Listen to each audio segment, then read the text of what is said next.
President Jamal Naser তাকে ইসলামী আন্দোলন করার অপরাধে, ফি জিলালিল কোরআন লেখার অপরাধে, মাআলিমু ফিত তারিখ এই কিতাব লেখার অপরাধে তাকে গ্রেফতার করলো, তাকে কায়খানার ভিতরে ঢুকালো এবং সেইখানে ক্ষুধার্ত পাগলা কুকুরকে ঢুকিয়ে দিল। অহংকার করো না, টাকার অহংকার, বিদ্যার অহংকার, স্বাস্থ্যের অহংকার করো না। অনেকে স্বাস্থ্যের অহংকার করে, আমি বলি স্বাস্থ্য খুব ভালো, খুব ভালো। হাঁটার সময় মাটি মসমস করতে থাকে। আপনি কি করতে পারবেন এই অহংকার করে? আল্লাহ পাক বলছেন ওয়ালা তামশি ফিল আরদি মারহান ইন্নাকা লান তাখরিকাল আরদা ওয়ালান তাবলুগাল জিবালা তুলা। আমার এই জমিনের উপরে অহংকার করে হেঁটো না। তুমি তোমার পায়ের আঘাত দিয়ে আমার জমিনটাকে ধসাই দিতে পারবে না, আর অহংকার করে তুমি পাহাড়ের উচ্চতাও ছাড়াই যেতে পারবে না। সুতরাং অহংকারও করো না। আল্লাহ পাক অহংকারীকে পছন্দ করেন না। অহংকার করা আল্লাহ নিষেধ করে দিলেন। যে ব্যক্তি মুমিন, ঈমান জেনেছে, অহংকার থেকে সে মুক্ত হয়ে যায়, এটা ঈমানের বড় ফায়দা। যে ব্যক্তি পড়েছে লা ইলাহা ইল্লাল্লাহু মুহাম্মাদুর রাসূলুল্লাহ, এই কালেমা যেই পড়লো অহংকার থেকে মুক্ত হয়ে গেল। জিকির করুন সুবহানাল্লাহ, আলহামদুলিল্লাহ, লা ইলাহা ইল্লাল্লাহ, সুবহানাল্লাহ, আলহামদুলিল্লাহ, লা ইলাহা ইল্লাল্লাহ। অহংকার কার জমিনে করবি? জমিনের মালিক হচ্ছেন আল্লাহ পাক। জমিনের মালিককে চিল্লায় কোন? আরো জোরে বলেন, জমিনের মালিক কে? লিল্লাহি মা ফিস সামাওয়াতি ওয়া মা ফিল আরদ। আকাশের মালিক, জমিনের মালিক, সার্বভৌমত্বের মালিক, সব কিছুর একচ্ছত্র মালিকানা কার হাতের মুঠায়? আল্লাহ পাকের হাতের মুঠার মধ্যে। সুতরাং মুমিন ব্যক্তি, যে ব্যক্তি ঈমান আনবে, তার মধ্যে অহংকার থাকবে না, সে অহংকার থেকে মুক্ত হয়ে যাবে। আমার বন্ধু, ঈমান যে আনবে, আল্লাহ পাক বলেন ওয়াইবাদুর রহমানিল্লাযীনা ইয়ামশুনা আলাল আরদি হাওনা। রহমানের বান্দা যারা, তারা জমিনের উপরে মাথা নিচু করে তারা হাঁটে, বিনয়ের সাথে হাঁটে, অহংকার করে না।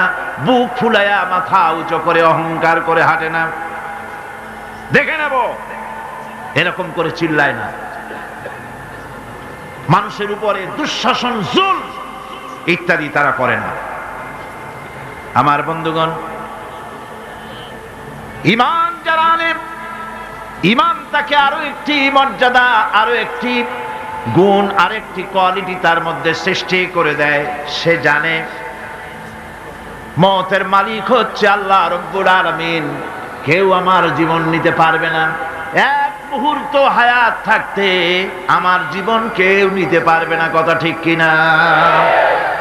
হায়াত থাকতে কেউ মরবে না। সুতরাং সে আল্লাহ ছাড়া কাউকে ভয় করবে না। মৃত্যু তো আসবেই, আজ হোক কাল হোক, মৃত্যু আসবে কিনা? কুল ইন্নাল মাউতাল্লাযী তাফিরুনা মিনহু ফাইন্নাহু মুলাকীকুম। মরণ থেকে পালাও তুমি, মরণ তোমায় লইবে ঘিরি। যদিও সুদূর আকাশ পানে, লুকাও সেথায় লাগিয়ে সিঁড়ি। এ মহারোগের ঔষধ নাই, এ মহারোগের চিকিৎসক নাই, নাই সে ঔষধ জগতে। খুঁজিয়া কাতর হইলে কি হবে, পারিবে না তারে ফিরাতে। মৃত্যু অবশ্যই আসবে এবং তোমাকে গ্রেফতার করবে। তুমি যেখানেই থাকোই না কেন, মৃত্যু আসবেই। মৃত্যুর হাত থেকে কেউ রেহাই পাবে না, মৃত্যু আসবে। সুতরাং মরণ যখন আসবে, তখন এই মৃত্যু থেকে কেউ যখন বাঁচবে না, তখন সকলকেই সাহসী হতে হবে। এই ঈমান মানুষকে দুর্জয় সাহসী বানায়। মৃত্যুকে সে পরোয়া করে না। সুবহানাল্লাহ বিহামদিহি। সে ভয় করে কেবলমাত্র কাকে?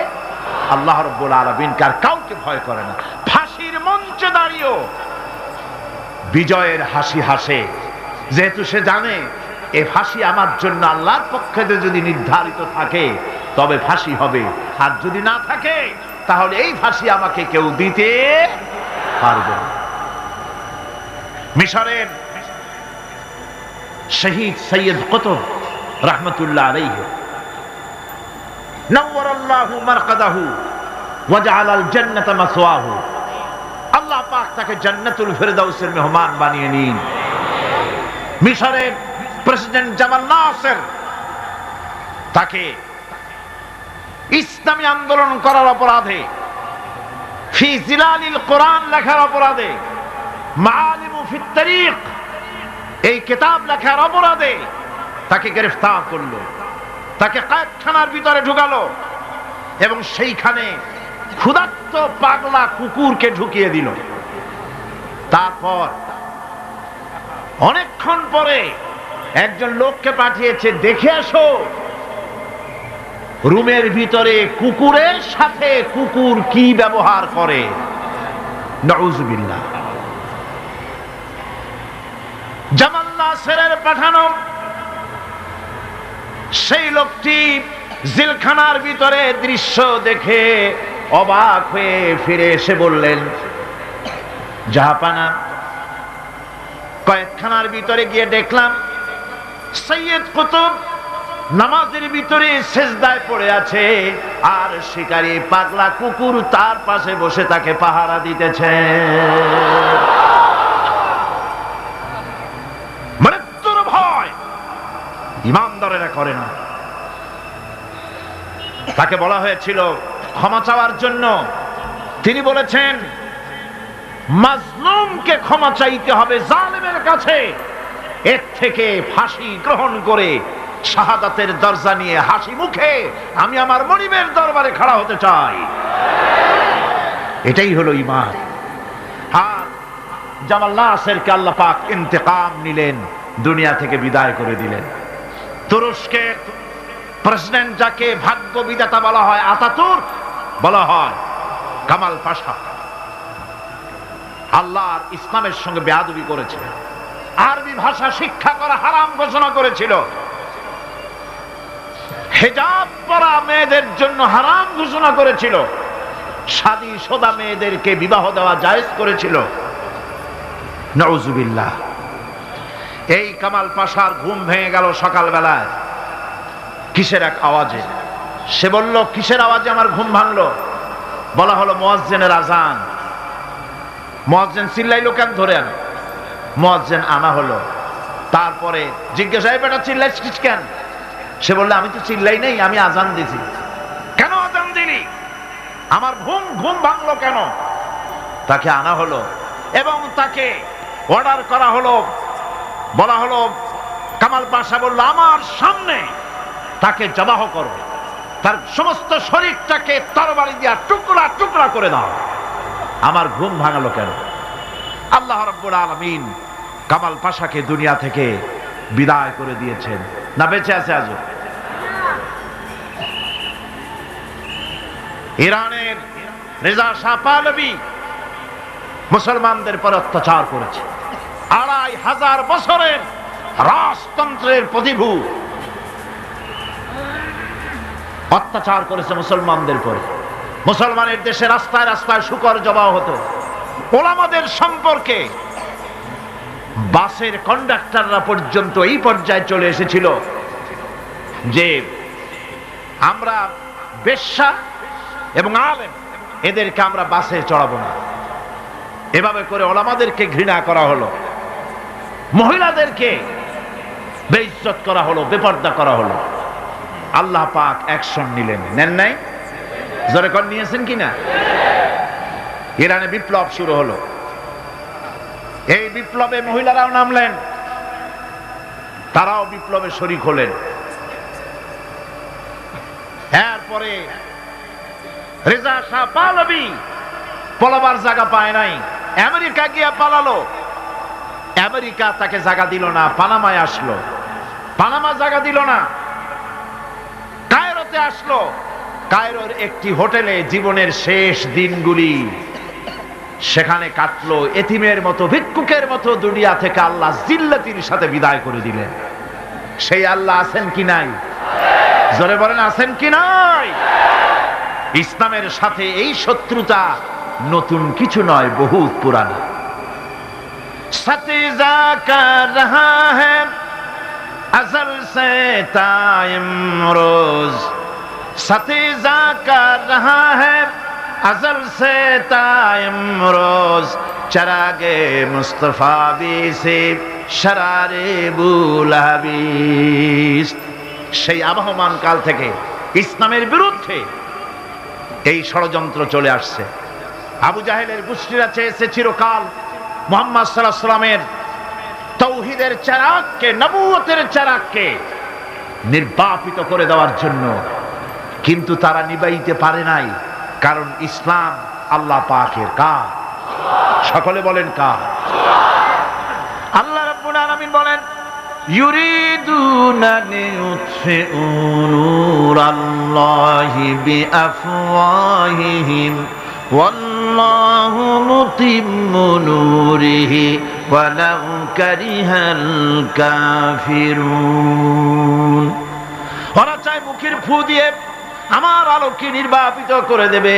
আল্লাহ পাক বলেন, আমি আমার আলোকে পূর্ণতা দান করব, তাতে কাফির বেঈমানদের মনের মধ্যে যত জ্বালা যন্ত্রণা হোক না কেন, ওদের মনে যত কষ্ট হোক, আমার দ্বীনের আলোকেও নির্বাপিত করতে পারবে না। আবু জাহেল চেয়েছিল মক্কায় রাসূল করিম সাল্লাল্লাহু আলাইহি ওয়াসাল্লামকে শেষ করে দিবেন, কিন্তু পেরেছে কি? পারে না। আবু জাহেলের গোষ্ঠী শেষ হয়েছে, কিন্তু রাসূল করিম সাল্লাল্লাহু আলাইহি ওয়াসাল্লামের আওয়াজ বিশ্বময় চালু আছে। ওয়ারাফানা লাকা যিকরাক, আল্লাহ পাক বলেছেন, আমি আপনার প্রশংসার দিগন্তকে বিশ্বময় ছড়িয়ে দেব। সুবহানাল্লাহ ওয়া বিহামদিহি। আজ লন্ডনে, আমেরিকায় আযান হয় মসজিদে।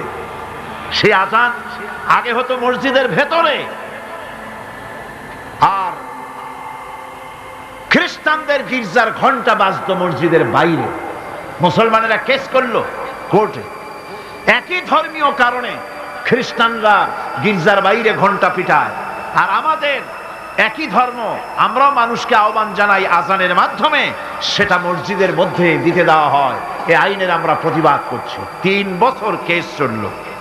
3 বছর কেস চলার পর ইংল্যান্ডে এখন মসজিদগুলিতে হর্ন বাইরে দিয়ে আযান শুরু হয়ে গেছে।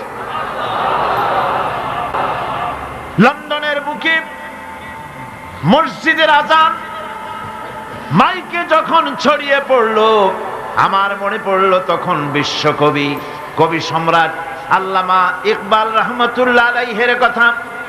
তিনি কি সুন্দর করি না বলেছেন, মাগরিব কি ওয়াদিও মে গूंजी अज़ा हमारे, मगरिब की वादियों में गूंजी अज़ा हमारी, थमथा न था किसी से सैल रवा हमारा।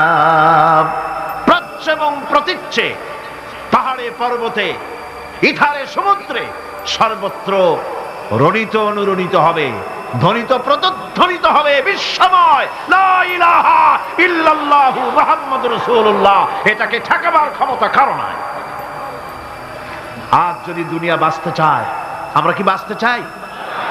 বলেন, আমরা কি বাঁচতে চাই? তাহলে আমরা যদি বাঁচতে চাই, সম্মান নিয়ে যদি বাঁচতে চাই, আল্লাহর নবী বলেছেন, ইয়া আইয়ুহান নাস কুলু লা ইলাহা ইল্লাল্লাহ তুফলিহু। বাঁচার একটাই পথ, সমাজতন্ত্র নাকি পুঁজিবাদ, ধর্মনিরপেক্ষ মতবাদ? বাঁচার পথ কি? ইসলাম, শুধুমাত্র ইসলাম, একমাত্র ইসলাম। বাঁচার আর কোন পথ। সুতরাং সেই বাঁচার পথ আমাদের হাতে ফিরে আসতে পারে। কিভাবে পারে? আমরা আল্লাহর কাছে চাইবো, আল্লাহ এমনি দিয়ে দিবেন? বলেন দিবেন? না, কোশিশ করতে হবে, চেষ্টা করতে হবে, সাধনা করতে হবে, জিহাদ করতে হবে, রক্ত দিতে হবে। সাহাবায়ে কেরাম রক্ত দিয়েছেন। রাসূল করিম সাল্লাল্লাহু আলাইহি ওয়াসাল্লাম তার দান মোবারক শহীদ হয়েছে, হয় নাই?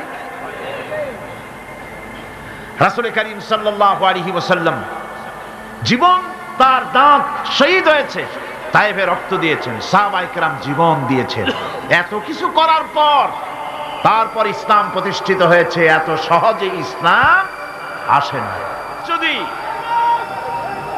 আজ যদি আমরা জিহাদি প্রেরণায় দিন প্রতিষ্ঠার পথে এগিয়ে আসি, তাহলে এর পরিণতিতে পাবো আমরা জান্নাত। কি পাবো? জান্নাত হচ্ছে সবচাইতে বেশি লোভনীয়, আর জাহান্নাম হচ্ছে সবচাইতে বেশি নিকৃষ্ট, ভীতিপ্রদ। আমাদেরকে কেউ ক্ষতি করতে পারবে না, কেউ আমাদেরকে ধ্বংস করতে পারবে না যদি আমরা আল্লাহর পথে থাকি।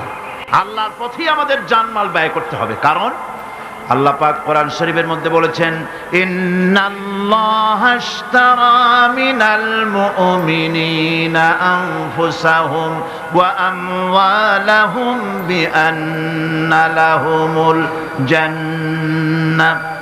আল্লাহ রাব্বুল আলামিন বলেন, আমি আমার মুমিনের জান এবং মালকে আমি খরিদ করে নিয়েছি, বিনিময়ে আমার মুমিনকে আমার জান্নাত দান করেছি। সুবহানাল্লাহ। মুমিন ব্যক্তি সে ঘোষণা করবে আল্লাহ পাকের সামনে। আল্লাহ শিখায় দিয়েছেন, ঘোষণা করো, কুল ইন্না সালাতি ওয়া নুসুকি ওয়া মাহইয়ায়া ওয়া মামাতি লিল্লাহি রাব্বিল আলামিন। বলো, আমার জান, আমার মাল, আমার সবকিছুকে আমি আল্লাহর হস্তে, আমার নামাজ, আমার হায়াত, আমার কুরবানি, আমার মত, সবকিছু আল্লাহর জন্য নিবেদিত করে দিলাম। কার জন্য? এই কথা মুমিন ব্যক্তিকে ঘোষণা করতে হবে, মুমিনকে মনে রাখতে হবে। মুমিন ব্যক্তির সবচাইতে বড় উপকার যে সে যত বড় গুনাহগার হোক, ইমাম তাকে এই সাহায্য করে, যত বড় গুনাহগার হোক আল্লাহ তাকে ক্ষমা করে দিবেন যদি সে আল্লাহর কাছে তওবা করে। সে যদি মাপ চায়, আল্লাহ তাকে তওবা করলে মাফ করে দিবেন। এটা হলো ইমাম তাকে নিরুৎসাহিত করে না, ইমাম তাকে নিরাশ করে না, ইমাম তাকে আশার আলো তার বুকের মধ্যে জ্বালিয়ে দেয়। আলহামদুলিল্লাহ। বন্ধুগণ, আল্লাহ রাব্বুল আলামিনের কাছে মানুষ অন্যায় করলে, গুনাহ করে যদি মাবুদের কাছে, আল্লাহ রাব্বুল আলামিনের কাছে যদি দোয়া করে, আল্লাহ পাক বলেছেন, ওয়া ইযা সালাকা ইবাদি আন্নী ফাইন্নী করিব। ও নবী, বান্দা যখন আমার ব্যাপারে প্রশ্ন করে, আপনি বলে দেন আমি বান্দার অতি নিকটবর্তী, আমি বান্দার একদম কাছে। বান্দা যদি গুনাহ করে আমার কাছে মাপ চায়, চোখের পানি ফেলে দেয়, আমি তার গুনাহকে মাফ করে দেব। আল্লাহর কাছে দুইটা ফোঁটা বেশি প্রিয়। একটা হলো জিহাদের ময়দানে যে রক্ত ফোঁটা পড়ে, এই রক্ত ফোঁটা, আর একটা হলো চোখের পানি। আল্লাহর ভয়তে বান্দার চোখ থেকে যে পানি ফোঁটা পড়ে, আল্লাহ রাব্বুল আলামিন এই পানি ফোঁটায় খুশি হয়ে যান। পৃথিবীতে এমন কেউ নাই যে আপনাকে বলবে, যায় আমি তোর অপরাধ মাফ করে দেই। এরকম কেউ কি আছে? কেউ নেই।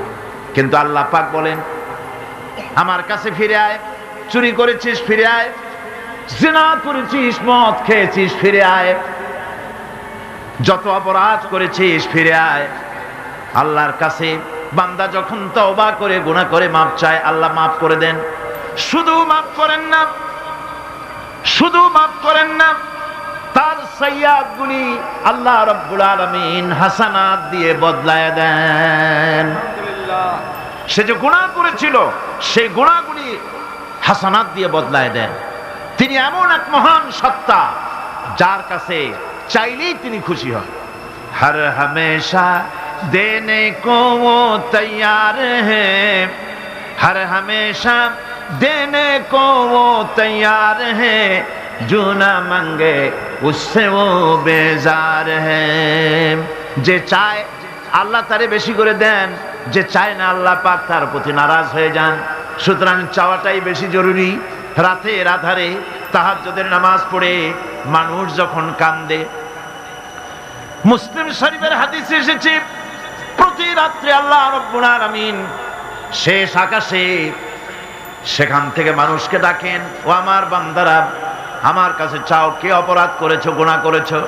মানুষেরা ওই সময় যারা কাঁদতে থাকে আল্লাহ রাব্বুল আলামিন ফেরেশতাদেরকে সাক্ষী রেখে বলেন, দেখো আমার এই বান্দাগুলি কিভাবে কাঁদতেছে, আমারে দেখে নাই, আমার দুচোখ দেখে নাই, বেশ তো দেখে নাই, শুধু আমার ভয়তে, জাহান্নামের ভয়তে কোরআন হাদিস বিশ্বাস করে যেভাবে কাঁদতেছে আমি তোমাদেরকে সাক্ষী রাখতেছি, আমার এই বান্দাগুলিকে আমি রব্বুল আলামিন মাফ করে দিলাম।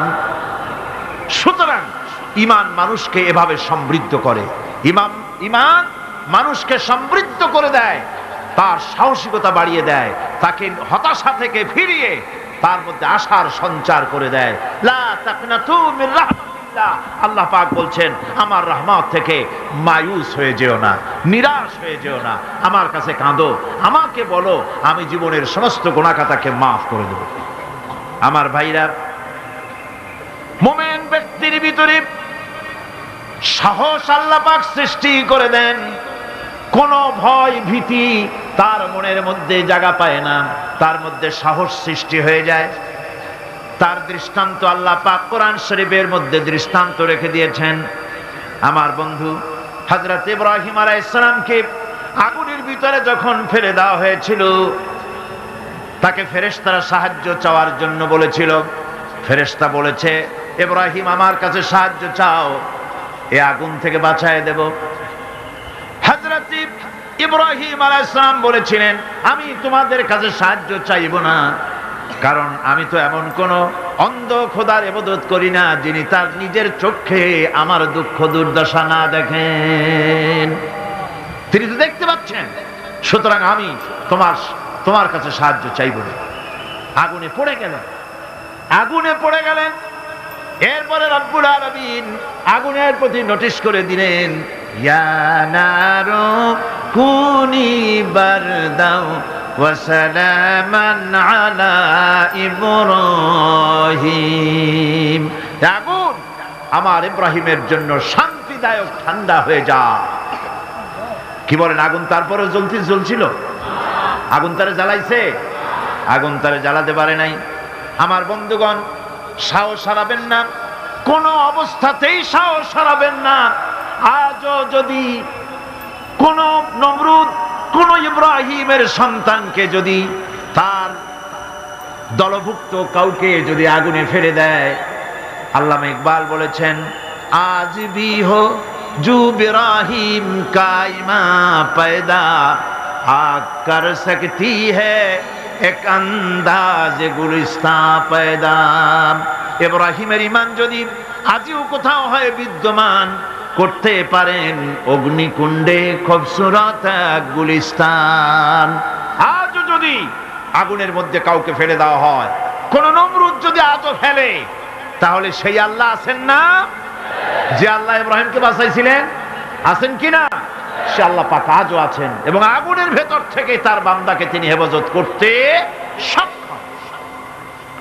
ভাইরা আমার, হযরত মূসা আলাইহিস সালামকে এসব ঘটনা কোরআন শরীফে আল্লাহ পাক কেন বললেন?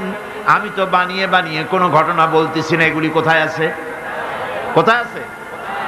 আল্লাহ পাক এসব ঘটনা কেন বললেন?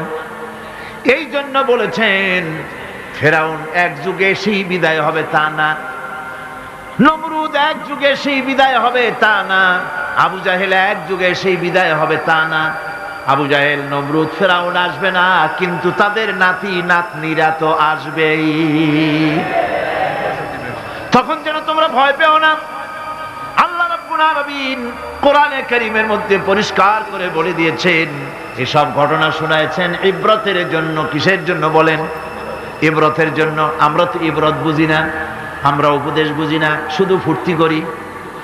জগা জি লাগানে কে লিয়ে ये दुनिया नहीं है,